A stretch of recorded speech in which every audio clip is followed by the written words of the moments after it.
இப்ப நடந்துட்டு இருக்கக்கூடிய ரஷ்யா உக்ரைன் பிரச்சனையோட கள நிலவரம் என்ன? அதுவும் குறிப்பா இந்த உக்ரைன் இந்த கர்ஸ்க் பயில கொடையெல்லாம் அப்படிங்கிற குடைஞ்சிட்டு இருக்காங்க இல்லையா? எந்த அளவுக்கு குடைஞ்சிருக்காங்க அப்படிங்கிற தெளிவா இந்த பதிவுல பார்த்துடலாம். அனைவருக்கும் வணக்கம். நான் உங்கள் செந்தில். இது உங்கள் செந்தில் டிஃபென்ஸ். பதிவுக்குள்ள போறதுக்கு முன்னாடி நம்ம சேனல் இன்னும் சப்ஸ்கிரைப் பண்ணலனா மறக்காம சப்ஸ்கிரைப் பண்ணிடுங்க. கூடவே வாட்ஸ்அப்போட சேனல் லிங்கையும் டிஸ்கிரிப்ஷன்ல கொடுத்துறேன். அதையும் சப்ஸ்கிரைப் பண்ணிக்கங்க. ஏன்னா நம்ம போடக்கூடிய பதிவுகள் அன்டைம்ல போடுறதுனால நோட்டிபிகேஷன் கரெக்டா வர மாட்டேது. ரெண்டு சேனல்லையும் போட்டிருக்கோம் இல்லையா? செந்தில் டிஃபென்ஸ், செந்தில் டிகோட்ஸ். ஸோ அதனால எல்லா நோட்டிபிகேஷனும் அந்த ஒரு சேனல்லயே வந்துடும். கூட பல செய்திகளையும் ஷேர் பண்ணிக்கிட்டு இருக்கோம், இம்பார்ட்டன்டான செய்திகளை. ஸோ சப்ஸ்கிரைப் பண்ணிட்டீங்கன்னா உங்களுக்கு கொஞ்சம் யூஸ்ஃபுல்லா இருக்கும். தினமும் ட்ராக் பண்ணிக்கலாம் போடக்கூடிய பதிவுகளை நீங்க பாத்துட்டீங்களா இல்லையான்றது. ரெண்டாவது எனக்கு கொஞ்சம் மோட்டிவேஷனா இருக்கும் இது போல தொடர்ந்து பதிவுகளை போறதுக்கு. உங்களோட அன்பு ஆதரவு எனக்கு எப்ப இருக்குன்ற நம்பிக்கையில பதிவுக்குள்ள போயிடலாம். வர இந்த கர்ஸ்க் ஃப்ரண்ட் யாரும் சொல்றது இல்ல. அந்த குர்ஸ்க் ஃப்ரண்டா கர்ஸ்க் ஃப்ரண்ட் அதெல்லாம் அப்படி யாரும் சொல்றது இல்ல. கர்ஸ் ஆன ஃப்ராண்ட் அப்படிங்கிறது போல பலர் தரப்புன்னு சொல்ல ஆரம்பிச்சிட்டாங்க. அது உக்ரைனியன் தரப்புல இருந்தே சொல்லக்கூடியது உண்டு.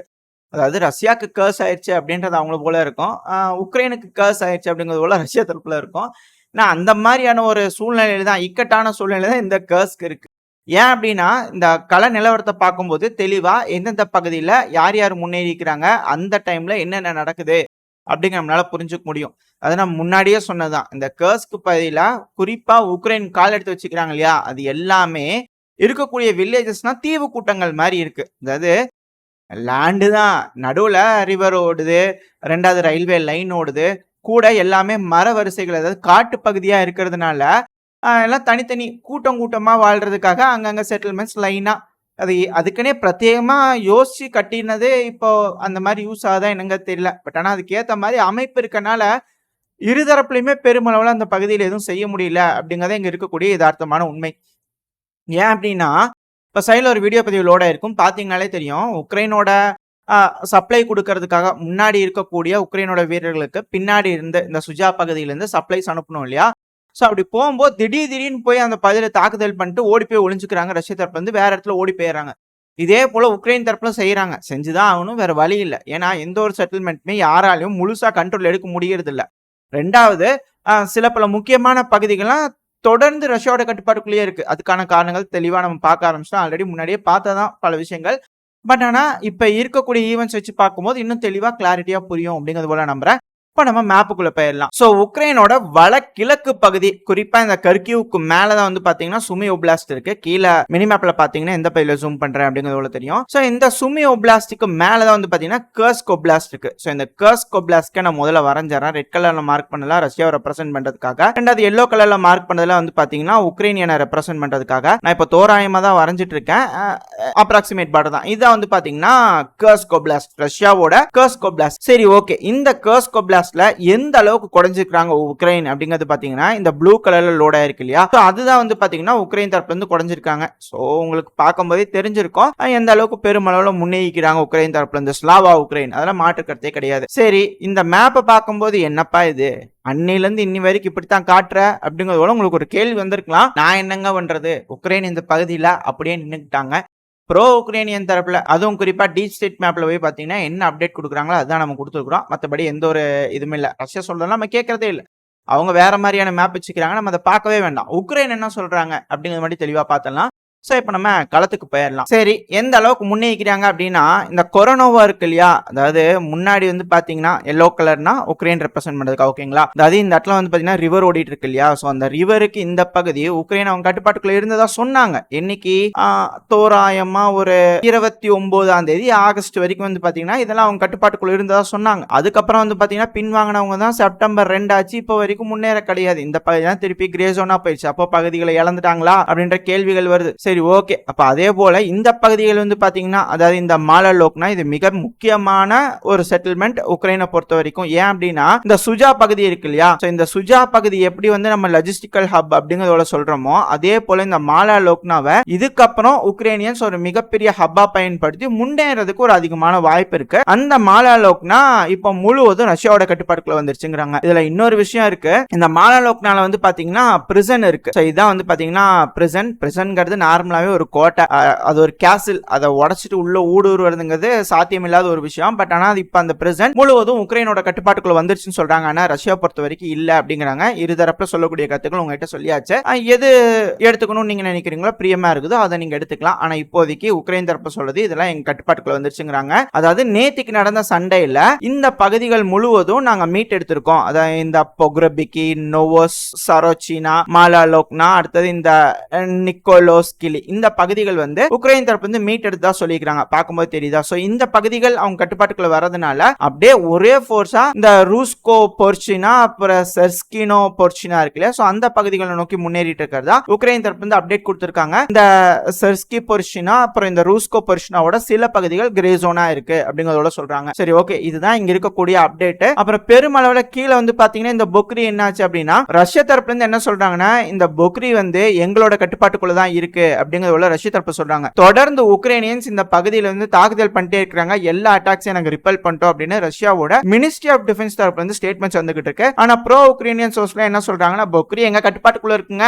அப்படிங்கறத அவங்க தரப்பு சொல்றாங்க. சரி, அவங்களே வச்சுக்கிட்டோம் அப்படிங்கறத நம்மள விட்டாச்சு, எது எடுத்துக்கணும் எடுத்துக்க கூடாது அப்படிங்கறத நீங்களே முடிவு பண்ணிக்கலாம். சரி, ஓகே, இந்த பகுதியை பொறுத்த வரைக்கும் என்னப்பா நீ ஏதோ தீவு கூட்டங்கள் மாதிரி இருக்குதுன்னு சொன்னீங்க, என்ன அதை சொல்லு அப்படிங்கறத சொன்னீங்க அப்படின்னா நான் இப்போ ரெட் கலர்ல மார்க் பண்ணிருக்கேன் இல்லையா, அதெல்லாமே இருக்கக்கூடிய இங்க இருக்கக்கூடிய வில்லேஜஸ். சோ அந்த வில்லேஜஸ்க்கும் மத்த வில்லேஜஸ்க்கும், அதாவது இது ஒரு கூட்டம் அப்படிங்கறத நான் சொல்லியிருக்கேன் இல்லையா, சோ அதே போல இங்க ஒரு கூட்டம் நம்ம ஆல்ரெடி இந்த சைடுல பாத்துட்டோம். சோ அதனால பார்த்தோம்னா திருப்பி போர் அடிக்க, அதனால நம்ம இந்த சைடுல வந்துடலாம். இந்த சுஜாக்கு மேல இருக்கக்கூடிய பகுதிகளை நீங்க பாத்தீங்கன்னாலே தெரியும், இந்த செட்டில்மெண்ட்ஸ், அதாவது இங்க இருக்கக்கூடிய வில்லேஜஸ்லாம் வந்து பாத்தீங்கன்னா ஒரு சின்ன சின்ன கூட்டம் மாதிரி இருக்கா. ஆக்சுவலா இந்த இடத்துல போறது வந்து பாத்தீங்கன்னா ரயில்வே ட்ராக், தோராயமா தான் மார்க் பண்ணிருக்கேன், அந்த வழியா ரயில்வே ட்ராக் வந்து போயிட்டு இருக்கு. ரெண்டாவது இந்த இடத்துல வந்து பாத்தீங்கன்னா ப்ளூ கலர்ல இருக்கு இல்லையா, அதெல்லாம் வந்து பாத்தீங்கன்னா ரிவர் லைன்ஸ் லோட் பண்ண தெரியும். இந்த ப்ளூ கலர்ல போயிட்டு இருக்கு இல்லையா, தோராயமா தான் மார்க் பண்ணிருக்கேன், அந்த வழியா போகுது அப்படிங்கிறதுக்காக. சோ இப்போ சேட்டலைட் மார்க் பண்ணிக்கலாம், ஆனா நம்மளோட காட்டு பகுதிகள் தெரிஞ்சுக்கணும் இல்லையா, அந்த ஒரு காரணத்துக்காக சொல்றேன். இப்போ இந்த கர்ஸ்க் பகுதி ஏன் கர்ஸ் ஆயிருச்சு அப்படின்னா இந்த இருக்கக்கூடிய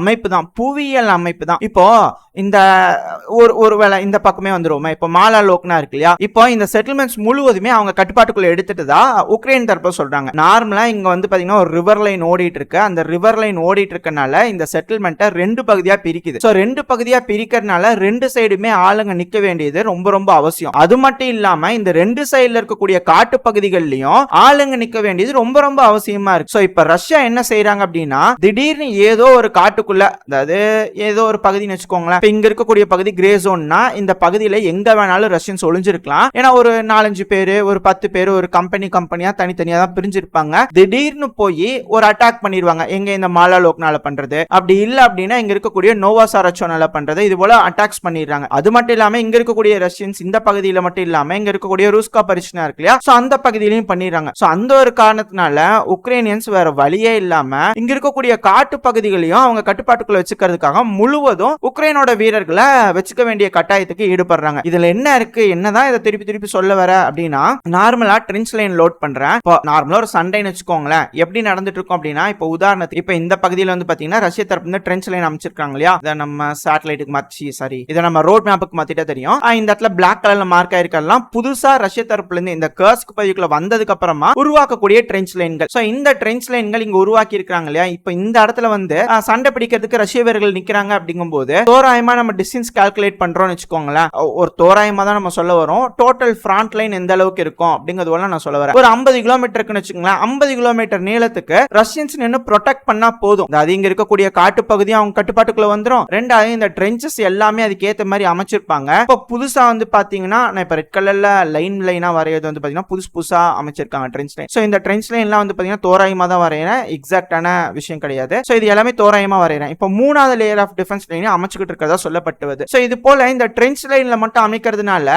இந்த பகுதி நான் சொல்ல வரேன் தோராயமா இந்த இடத்துல இருக்கக்கூடிய டிஸ்டன்ஸ், ஓவரால் டிஸ்டன்ஸ் வந்து பாத்தீங்கன்னா 57 கிலோமீட்டர்னா 57 கிலோமீட்டர் களத்துல இறங்கி பார்க்கும்போது ஒரு 60-70 கிலோமீட்டர் வருதுன்னு வச்சுக்கோங்களேன். 70 கிலோமீட்டருக்கு ஆளுங்களை நிறுத்தினா போதும். ஆனா இந்த பகுதியை பொறுத்த வரைக்கும் அப்படி கிடையவே கிடையாது. இப்போ இன்கேஸ் நம்ம அந்த ஆக்ஷன்ஸ் லோட் பண்ணிருந்தோம் இல்லையா, அதை திரும்பி லோட் பண்ணிக்கலாம். இப்போ ஃப்ரண்ட் லைன் இந்த இடத்துல ட்ரென்ச் லைன் இருக்குதுன்னு வச்சுக்கோங்களேன், இந்த ட்ரென்ச் லைன்ல உக்ரைனியன்ஸ் நிக்கிறாங்களா அப்படின்னு கேட்டீங்கன்னா இல்ல. ஆக்சுவலா இந்த ட்ரென்ச் லைன் வந்து பாத்தீங்கன்னா 2 வருஷமா தோண்டி இருந்தாங்க இல்லையா ரஷ்யன்ஸ், அதாவது இந்த உக்ரைன் வந்து இது போல சுரோவிக்கின் லைன்ல எந்த இடத்துல வேணாலும் அட்டாக் பண்ணலாம், ஒரு அட்டாக்காக ப்ரிப்பேர் பண்ணிட்டு இருக்காங்க ரஷ்யா, டிஃபென்ஸ் லைனை ப்ரிப்பேர் பண்ணிட்டு இருந்தாங்க அப்படிங்கிறது போல நம்ம சொல்லியிருந்தோம் இல்லையா. சோ அந்த டைம்ல ப்ரிப்பேர் பண்ணக்கூடிய ட்ரென்ச் லைன் தான் அது. அதுக்கப்புறம் தான் உக்ரைன் வந்து பாத்தீங்கன்னா ரொபோத்தைனில குறைஞ்சிக்கலாம் அப்படிங்கறதோட குறைஞ்சிட்டு இருந்தாங்க. சோ இந்த இடத்துல வந்து பாத்தீங்கன்னா மொத்தம் 69 கிலோமீட்டர் ஆஃப் டிஃபென்ஸ் லைன் இந்த பகுதியில் இருக்கு. ஆனா ஆக்சுவலா ரஷ்யா இந்த இடத்துல கொரில்லா வார்ஃபேர் முறையில வந்து ஈடுபடலாம், சண்டை பிடிக்கிறதுக்காக முடிவெடுக்கலாம் அப்படிங்கறதுனால இந்த சுதா பகுதியில வந்து பெருமளவுல உக்ரைனியன்ஸ் இந்த R200 ரோடு இருக்கு இல்லையா, சோ அதை பயன்படுத்தி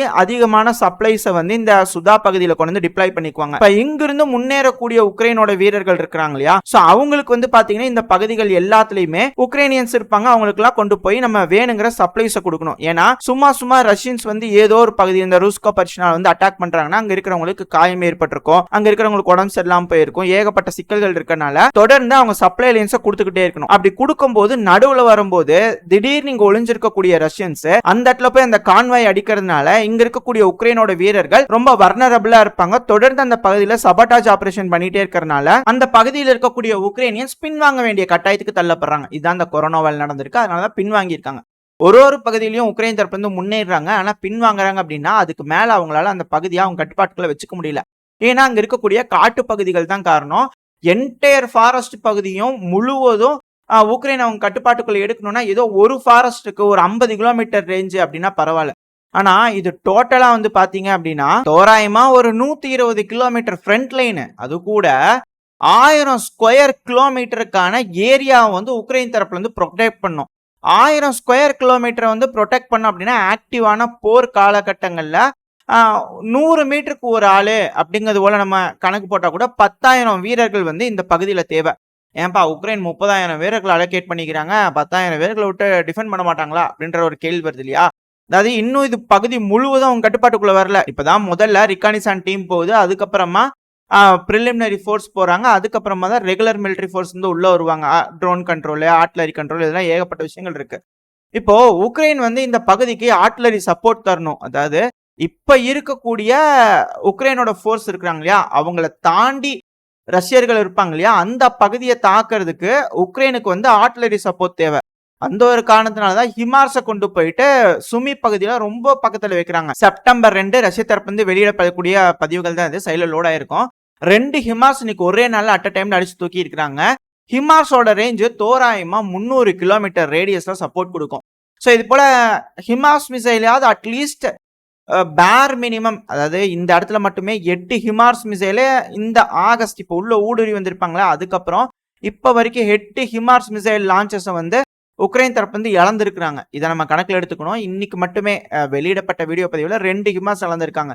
ஸோ ஏகப்பட்ட இழப்புகள் உக்ரைனுக்கு இந்த பகுதியில் நடக்குது. ஏன்னா ரஷ்யா இந்த பக்கவாட்டுல எல்லாம் அவங்களோட ஃபோர்ஸ் வச்சிருக்காங்க. ரெண்டாவது drone control, reconnaissance control full சுப்பீரியரா ரஷ்யா கிட்ட இருக்கு. ஆனா அந்த அளவுக்கு உக்ரைனுக்கு இருக்கா அப்படின்ற ஒரு கேள்வி. சரி இருக்குது, அவங்க பாக்குறாங்க ரஷ்யன்ஸோட மூமெண்ட்ஸ் இருக்கு. இப்ப அந்த பகுதியை தாக்கணும் அப்படின்னா ஹிமார்ஸை கொண்டு போய் பக்கத்துல வச்சு ஏவுறாங்கன்னு வச்சுக்கோங்களேன், 300 கிலோமீட்டர் டிஸ்டன்ஸ்ல தான் அடிக்க முடியுது. ஆனா மெயினான சப்ளை லைன்லாம் விசிபிளா உக்ரைனுக்கு தெரியுது. அதனாலதான் உக்ரைனோட டிஃபென்ஸ் மினிஸ்டரான ருஸ்டம் உமர் அவர்கள் எங்களுக்கு அட்டாக்கம்ஸ் மிசைல் வேணும், நாங்க இந்த பகுதிகளை தாக்கணும் அப்படிங்கிறது போல லிஸ்ட்டை கொண்டு போய் கொடுத்துருக்காங்க. ஸோ ஒன்ஸ் அந்த லிஸ்ட் அப்ரூவ் ஆயிருந்ததுனா தான் உக்ரைனால இந்த பகுதிகளை டிஃபெண்ட் பண்ண முடியும். அப்படி இல்லை அப்படின்னா இந்த பகுதியில் இருக்கக்கூடிய உக்ரைனியன்ஸை ரீக்ரூப் ஆகி தொடர்ந்து வந்து ரஷ்யா ஹராஸ் பண்ணிட்டே இருப்பாங்க, தாக்குதல் பண்ணிட்டே இருப்பாங்க, வரக்கூடிய சப்ளைஸ் எல்லாத்தையும் அடிச்சுட்டே இருப்பாங்க. திடீர்னு காட்டு பகுதிக்குள்ளேயே பதுங்கி வந்து வேணுங்கிற இடத்துல எங்க பதுங்கணும், எந்த இடத்துல ஒளிஞ்சுக்கலாம், எந்த இடத்துல வந்து பங்கர் இருக்கு, எல்லா விஷயமே ரஷ்யன்ஸுக்கு தெரியும். ஆனா உக்ரைனியன்ஸ்க்கு இந்த பகுதியில ரஷ்யன்ஸ் இருக்காங்களா அப்படிங்கிறது தெரியாது. திடீர்னு வந்து தாக்குறதுனால இந்த பகுதிகள் இந்த விண்டருக்கு அப்புறம் உக்ரைன் அவங்க கட்டுப்பாட்டுக்குள்ள வச்சுக்கிறது ரொம்ப ரொம்ப கஷ்டம் அப்படிங்கிறதோட பல அனலிஸ்ட் தரப்புன்னு சொல்ல ஆரம்பிச்சிருக்காங்க. இதை மேற்குலக நாடுகளே அக்செப்ட் பண்ணிக்க ஆரம்பிச்சிட்டாங்க. இது ஒரு ஃபெயிலியர் அஃபென்சிவ் அப்படிங்கிறது போல.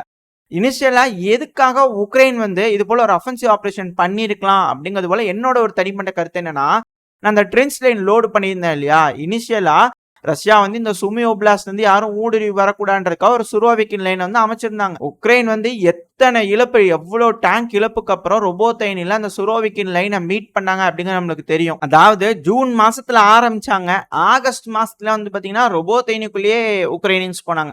3 மாசம் ஆச்சு அந்த டிஃபென்ஸ் லைன் உடைக்கிறதுக்கு. எத்தனை டேங்குகள், அதுவும் இந்த லெப்பார்ட் டேங்க் டரட்லாம் எந்த அளவுக்கு பறந்துச்சு அந்த பகுதியில அப்படிங்கிற நம்ம பார்த்துட்டு இருந்தோம். அப்பேற்பட்ட சுரோவிக்கின் லைனா உக்ரைனியன்ஸ் இந்த தடவை சுமி பகுதியிலிருந்து இந்த கர்ஸ்க் பகுதியில வெறும் ஒரு சில நாட்களை கடந்து போயிட்டாங்க. ஏன்னா டிஃபென்ஸ் இல்ல, இது வந்து மேற்குலக நாடுகள் டெஸ்ட் பண்ணியிருக்கலாம். எப்படி வந்து ரஷ்யா பேனிக் ஆகுறாங்களா இல்லையா? எப்படி ரியாக்ட் பண்றாங்க?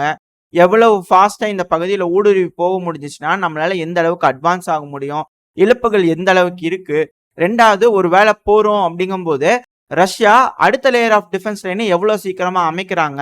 வின்டர் காலகட்டம் முடிஞ்சதுக்கு அப்புறமா மேபி யூரோப்பியன் யூனியன் உள்ள கால் எடுத்து வைக்கிறாங்க அப்படிங்கும்போது, ஏன்னா உக்ரைன் தோத்துருச்சுன்னா அவங்க தோத்த மாரி.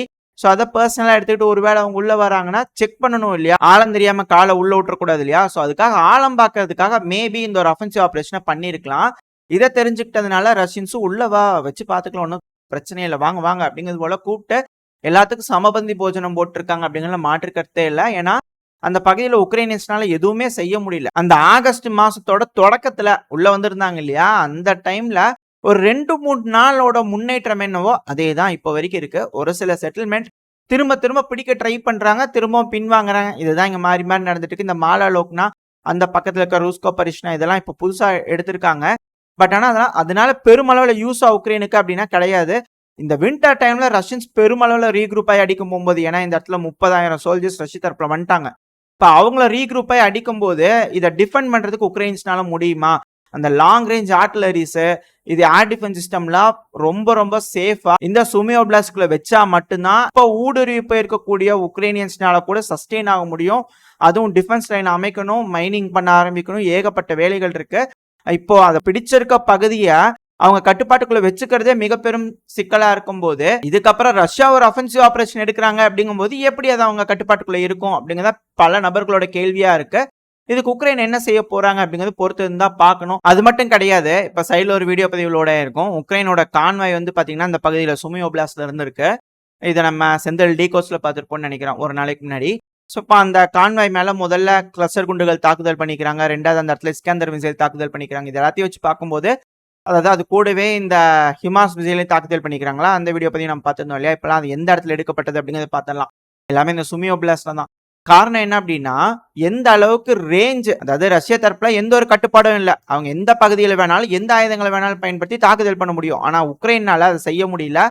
அதான் இங்க இருக்கக்கூடிய பிரச்சனை. இப்ப நம்ம மேப்ல இந்த ஈவென்ட்ஸ்ல எங்க நடந்திருக்கு அப்படிங்கிறது பார்த்தரலாம். அதாவது இந்த ப்ளூ கலர்ல மார்க் ஆயிருக்கிறதெல்லாம் ரஷ்யாவோட பகுதிக்குள்ள ஊடுருவி போய் பிடிச்சிக்கிறாங்க. புதுசா வந்த நபர்களுக்காக நான் சொல்லிடுறேன். இந்த பச்சை கலர்ல இருக்கலாம் ஆல்ரெடி ரஷ்யன்ஸ் இந்த பகுதியில ஊடுருவி போயிருந்தாங்க. அந்த பிப்ரவரி மாசம் 2022ல வந்திருந்தாங்க இல்லையா? அந்த டைம்ல அதுக்கப்புறம் பின்வாங்கி வந்திருந்தாங்க. சோ அது எல்லாத்தையும் வந்து பாத்தீங்கன்னா உக்ரைனியன்ஸ் லிபரேட்டட் அப்படிங்கிறத சொல்லிக்கிறாங்க, மார்க் பண்ணிக்கிறாங்க. அதுதான் அந்த மார்க் ஆயிருக்கிறது பச்சை கலர்ல, மற்றபடி எதுவும் இல்ல. இப்ப நம்ம ஈவென்ட்ஸ் லோட் பண்ணும்போது உங்களுக்கு தெரியும், இந்த சுமியோட புறநகரங்கள்ல இருக்கக்கூடிய இந்த ஹில்பினி, 2வது இந்த ஒசிவ்கா. ஸோ இந்த பகுதி வந்து பார்த்தீங்கன்னா ரொம்ப ரொம்ப முக்கியம். இந்த பகுதியில் வந்து பார்த்தீங்கன்னா ஹிமார்ஸை வந்து டிப்ளாய் பண்ணியிருந்தாங்க. அந்த பகுதியில் தெரிஞ்சுக்கிட்டு அடிச்சிருந்தாங்க. அது கூட ஒரு நாளைக்கு முன்னாடி வந்து பார்த்தீங்கன்னா அந்த தாக்குதல் நடந்திருந்தது இல்லையா? ஸோ அது இந்த வெர்ஹைனோ சொரப்ரோ இருக்கு இல்லையா? ஸோ அதோட புறநகரங்கள்ல சேட்டலைட்டுக்கு மாற்றும் போது உங்களுக்கு தெரியும் எக்ஸாக்டா இந்த மரவரிசைகளை வந்து பார்த்தீங்கன்னா இந்த ரோட்ல அந்த வண்டிகள்ல நின்றுட்டு இருந்திருக்கும். அதை தெரிஞ்சுக்கிட்டு அது மேல தாக்குதல் பண்ணியிருப்பாங்க ரஷ்ய தரப்பு இருந்து. ஸோ எந்த அளவுக்கு ரஷ்யாவோட ரிகானிசான் ட்ரோன் ரொம்ப தொலைவில் வந்து ஃபுல்லா அவங்க கட்டுப்பாட்டுக்குள்ள வச்சிருக்காங்க அப்படிங்கிற நம்ம பார்க்கணும் இல்லையா? தோராயமா வந்து பாத்தீங்கன்னா ரஷ்யாவோட கட்டுப்பாட்டுக்குள்ள இருக்கிற பகுதியில் எடுத்தீங்கனாலே ஒரு 40 கிலோமீட்டர் தொலைவில் எந்த ஒரு சிக்கலுமே இல்லாம தொடர்ந்து ரஷ்ய தரப்புல இருந்து கண்ணில் விளக்கெண்ணி ஊத்திட்டு அப்படியே வலி மேல் விழி வைத்து காத்து கொண்டிருக்கிறார்கள் இல்லையா? அது போல வந்து அவங்க வெயிட் பண்ணிக்கிட்டே இருக்கிறாங்க. இது 40-50 கிலோமீட்டர் இல்ல, ஒரு 150 கிலோமீட்டர் 200 கிலோமீட்டர் வரைக்கும் முழுவதும் ரஷ்யாவோட ரிகானிசன் ட்ரோன் கண்ட்ரோல்ல தான் இருக்கு. இந்த ஒரு காரணத்தினால தான் உக்ரைனால பெருமளவில் இந்த பகுதியில் எதுவுமே செய்ய முடியல அப்படிங்கிற சொல்லப்பட்டு வருது. ஸோ ஓரளவுக்கு இந்த கர்ஸ்க் பையில என்னெல்லாம் நடந்திருக்கு, என்னென்ன மாதிரியான ஈவெண்ட்ஸ் நடக்குது, 2வது ஏன் உக்ரைனியன்ஸ்னால முன்னேற முடியல, இதுக்கப்புறம் என்னெல்லாம் நடக்கும் அப்படிங்கிறது ஓரளவுக்கு இந்த பதிவில் பார்த்துருப்பேன்னு நினைக்கிறேன். இதோட இந்த பதிவு நான் முடிச்சுக்கலாம். இந்த பதிவு எப்படின்னு உங்களுக்கு பிடிச்சிருக்கா லைக் பண்ணிட்டு உங்க ஃப்ரெண்ட்ஸ் அண்ட் ஃபேமிலியோட ஷேர் பண்ணிக்கோங்க. அது கூடவே மறக்காம இந்த பதிவு பத்தி உங்களோட கருத்துக்களை கமெண்ட் செக்ஷன்ல சொல்லுங்க. இந்த பதிவு நல்லா இருக்குன்ற நம்பிக்கையில் அடுத்த பேர் உங்களை சந்திக்கிறேன். அது வரைக்கும் ஸ்டே சேஃப். By by.